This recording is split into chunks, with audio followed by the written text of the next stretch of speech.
Hello বন্ধুরা, আজকে কি রান্না করেছি এটাই দেখাবো। এখন এখানে অন্ধকার, আমি রান্নাঘরে যাচ্ছি, রান্নাঘরে দেখাচ্ছি। আজকে শনিবারে কি রান্না করেছি আপনাদের সবাইকে দেখাবো।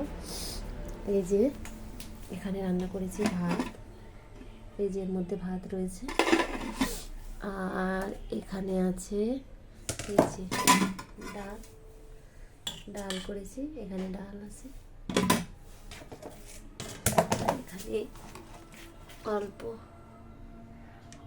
অল্প ফুলকপি বেজেছিলাম সেটা আছে, আর এখানে আছে সয়াবিনের তরকারি।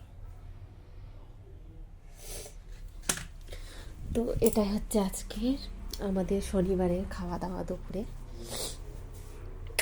লাইটটা অফ করে দিই। এই যে ছেলে এখানে টিভি দেখছে, এই যে ওকে স্নান করাতে নিয়ে যাবো। এবার দাঁড়িয়ে আমি টিভি দেখছি, বিছানার চাদর টাদর সব উলট পালট করে দিয়ে এখানে টিভি দেখছি। তাই না শোনা, একটু হাই করে দাও, হাই হাই হাই করে বাই করে বন্ধুরা।